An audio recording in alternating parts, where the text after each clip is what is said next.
It's a well-known fact that the cast of RWBY are based on fairy tales. Ruby is Red Riding Hood, Weiss is Snow White, Coco is the magical ability women have to store literally anything in their purses. You get the idea. But in this video, we're going to be giving special attention to Blake Belladonna, who is based on Beauty and the Beast. However, what many fail to realize is that Blake isn't based on the original Beauty and the Beast story. She's a subversion of the Disney movie version.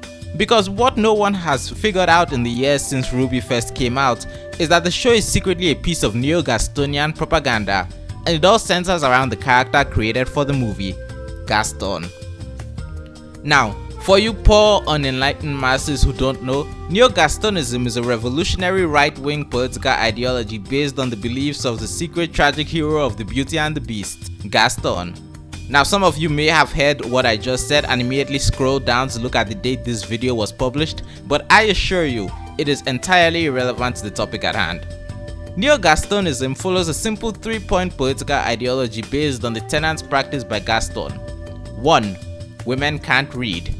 2. We eat a lot of eggs. And 3. We beat the shit out of furries.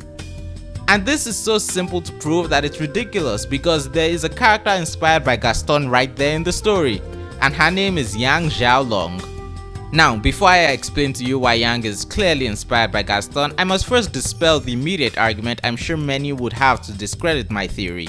Yang is based on Goldilocks. To which I say, Yang being based on Goldilocks doesn't mean she can't also be the Gaston to Blake's Belle. Cinder is both Cinderella and the Paris to Pyrrha's Achilles. Salem is the Wicked Witch of the West, Rapunzel, and Cinder's fairy godmother. Ozpin and Crow are both the Wizards of Oz and the Scarecrow, and Odin and Munin, which by the way is the name of one of the birds Odin uses to gather information.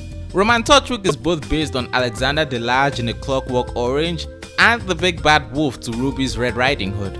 And Oscar Pine is both Dorothy and or Tip from the Wizard of Oz stories and the amalgamation of all the fears of White Rose shippers.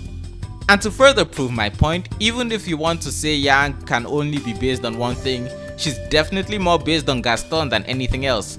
I mean, what does she have in common with Goldilocks? Blonde hair, and if Junior is supposed to be based on one of the three bears, attacking his buyer in the first trailer, which has kind of been soft retconned because her actions in it no longer make sense and or exist.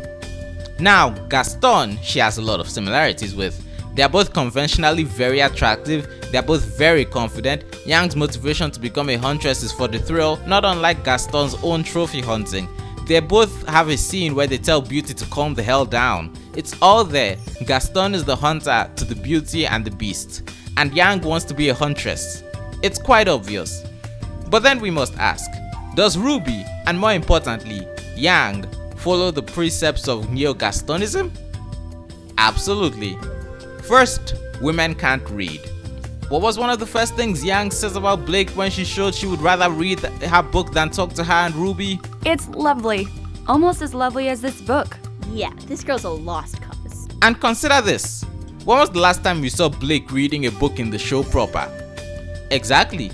Team RWBY even used books to construct their bunk beds because in a room full of women, that's obviously the only thing they are good for. Secondly, eat lots of eggs. Now this will be hard to prove because we don't see Team RWBY eat a lot. But consider this, in the Volume 2 food fight, what did we see get used as weapons? Not eggs. Why? Because Yang, our Gaston, ate all of them. And finally, we beat the shit out of furries. Well, this is easy.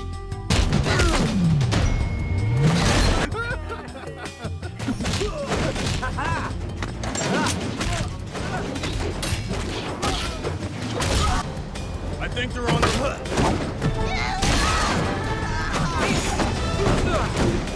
I mean, the plot of the first few volumes in regard to Blake revolves around her rejecting her furry heritage and joining in the beating of furries.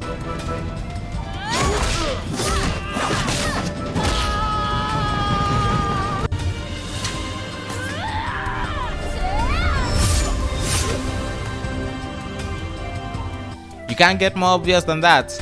That's why Weiss has the most overpowered semblance on her team, so she can beat up more furries. It's in her blood. But speaking of rejecting the furries, let's talk about Adam. Following the tenets of Neo-Gastonism, the true conflict of Beauty and the Beast is the push and pull on Belle between the masculine nobility of Gaston and the weak savagery of the Beast. You see, the true genius subversion of RWBY is that Adam is the Beast, but he's the Beast that lost to the true power of Neo-Gastonism. He's weak, defining his success not by becoming the leader of a revolutionary movement to end oppression, but by the approval of a woman he's become obsessed with. His incel-like beastly nature drove Blake away and into the arms of her Neo-Gastonian savior, Yang. As opposed to traditional portrayals of Neo-Gastonist heroes, our protagonist here is a woman, Yang, who is now in a narratively precarious position of needing to embody the traits of Gaston while also being a Neo-Gastonist woman. And that's what makes her character so progressive and so subversive. Yang's simple thrill-seeking motivation is a symbol of a masculine hero, sure, but her added motivations of protecting her family shows that she doesn't neglect her feminine roles, as she was the one who helped raise RWBY while also desiring to seek out her own maternal figure until she realized doing so endangered her sister and decided to be smart about it in order to protect her pseudo not really offspring. Because of this, she eventually rejects her own mother, who rejected their family out of her own fear.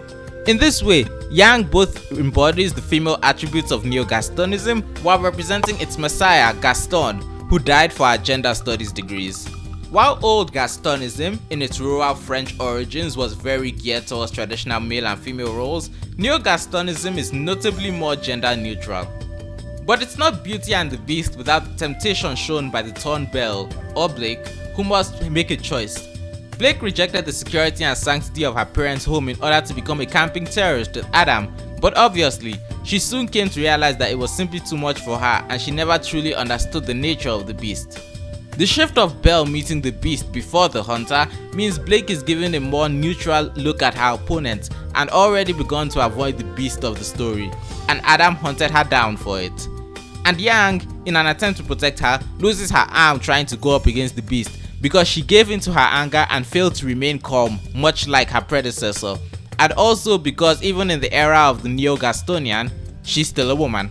It's not until she gets the mindset change by training with her father, a true Chad who managed to raise up both of his female teammates, that she's able to truly bounce back.